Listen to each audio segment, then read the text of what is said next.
my name's Andy Swindell.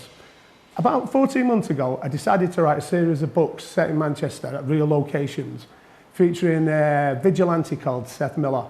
Now, the books are fast-paced thrillers in the style of Lee Child, James Patterson. First of all, I'd like to set the scene for the book. Taco-san is a demon who's come into our world. Taco-san is a very, very powerful demon who can change shape into whatever form he wants. And he's also bloodthirsty and he wants to control our world and take over. In this scene, Taco-san has taken over Beetham Tower at the end of Deansgate. He's captured Alice, who is Seth's girlfriend, and has her pasted to the wall like a fly in the top apartment. In the meantime, the police and the army have arrived. Taco-san has gone down to fight them and rip them to bits. But on our side, we have the heroes who have a demon, a good demon, who can help them travel through mirrors using like portals.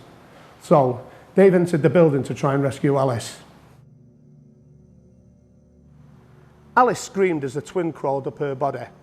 She could only move her head with the deadly toxins paralysing the rest of her. The twin was climbing her like a human ladder until he was level with her face to face. The smell of his breath was like nothing Alice had ever experienced before. The twin placed his hands on her face, forcing his thumbs into her mouth. She was helpless to stop him. The twin began to shake as he forced the insect-like creature up from his throat and into his mouth, ready to pass it into the girl's mouth. The twin's tongue extended grotesquely, forming a bridge for the parasite to crawl over. Alice could see the creature scrambling with renewed urgency.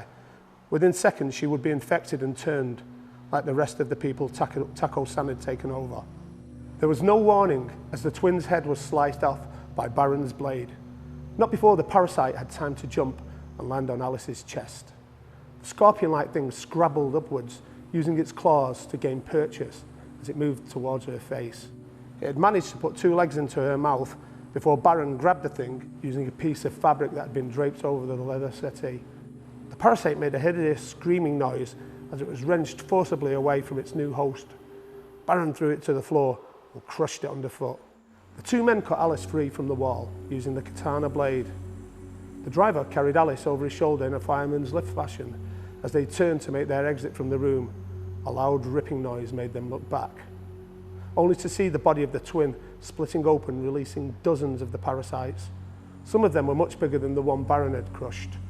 The parasites moved quickly in all directions, every single one of them facing the 3 humans, ready to pounce when the moment was right.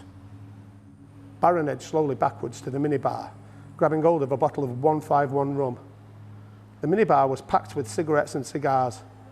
Baron ignored them, instead picking up the fancy Zippo lighter. Baron unscrewed the bottle of rum and began to splash it around the room as they backed out.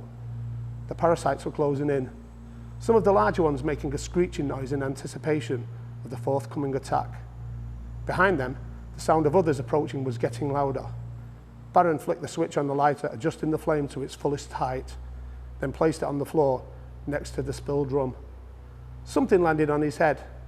One of the parasites had dropped from the ceiling and was attempting to burrow into his scalp. The rum ignited, sending a wall of blue flame across the floor. Baron wrestled the creature out of his hair and threw it into the burning spirit. The parasite immediately set on fire and began to scamper away to try and escape the flames. The driver with Alice over his shoulder had opened the door to make good their escape. Baron followed, making sure he closed the door behind to trap the creatures in the burning apartment. They had almost made it to the room where the escape mirror was when Taco-san appeared at the end of the corridor. "Stay there," he commanded in a booming voice. The driver stood motionless, as if in a trance. Taco-san grinned, a wicked smile. He stood 9 feet tall with a huge head and 2 pairs of arms with long hands and sharp black fingernails that scratched along the wall as he moved forwards. He was closing in for the kill when Baron pushed the driver forward, snapping him out of the fugue. The driver placed Alice through the mirror as fast as he could before joining her. Baron was halfway through when Taco-san grabbed his shoulder. Baron twisted quickly, katana in hand, slicing off Taco-san's hand in one swift effort. Taco-san jumped backwards in a reflex movement.